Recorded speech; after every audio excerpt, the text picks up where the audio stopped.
What is the psychology of immigrant children? We have a unique disposition that really helps us excel in life, but also there are drawbacks to watch out for. When we dive into the psychology, we have to start with the concept of the in between, which is that strange mental space where a kid doesn't feel fully rooted in their parents' culture or the new one. Think about the weight of being a language broker as a 10-year-old, translating legal documents or medical results to their parents.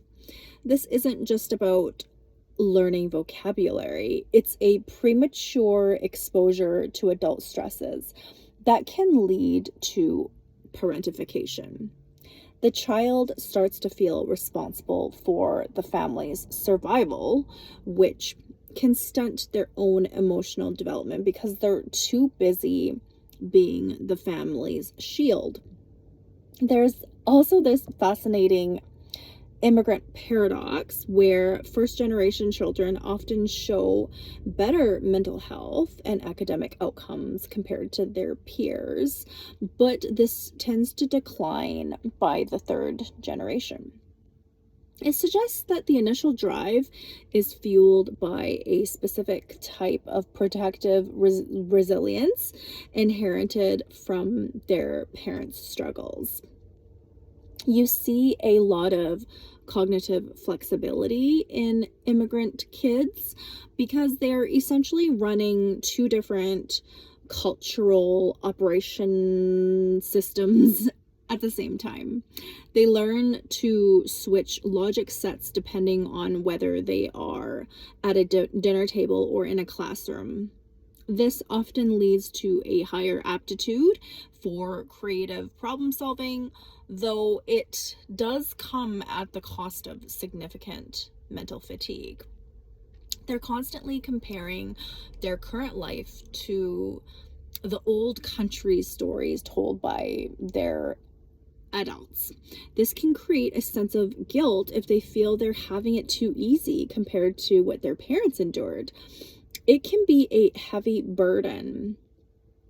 Peer pressure can occur as immigrant children are often placed in the other category for their food, for their clothing, or their accents. This leads to a reactive identity where the child either tries to scrub away every trace of their heritage to fit in or doubles down on their original culture as a form of rebellion.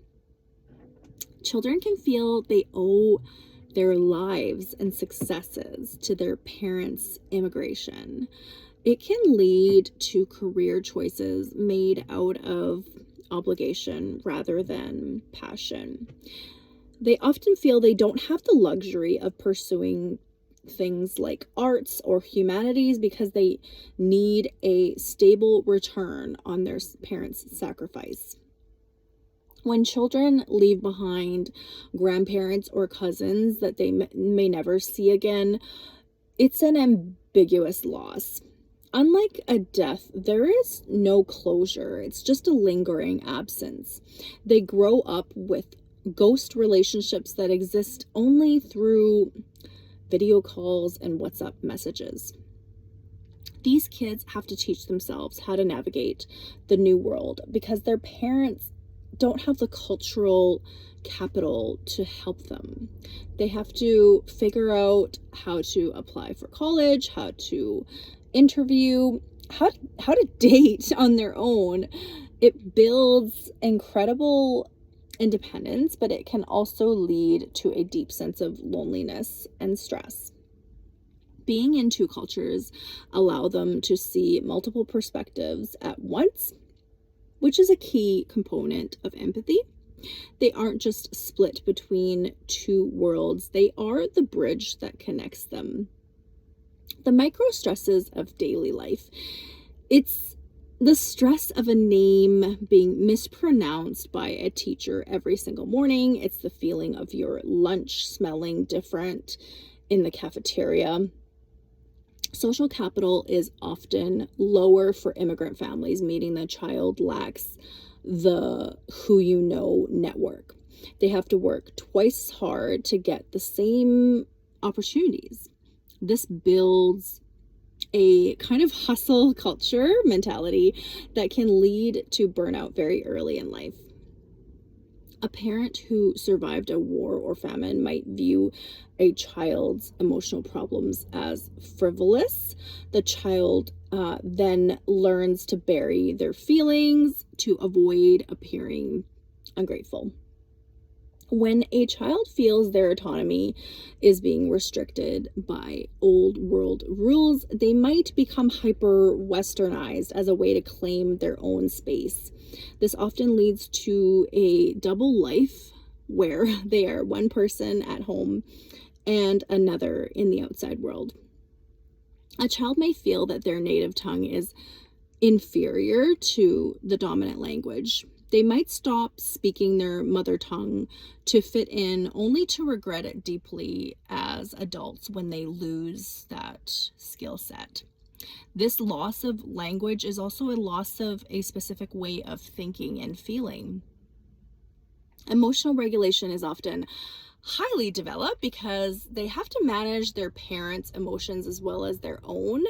They often become experts at reading the room before they even enter it.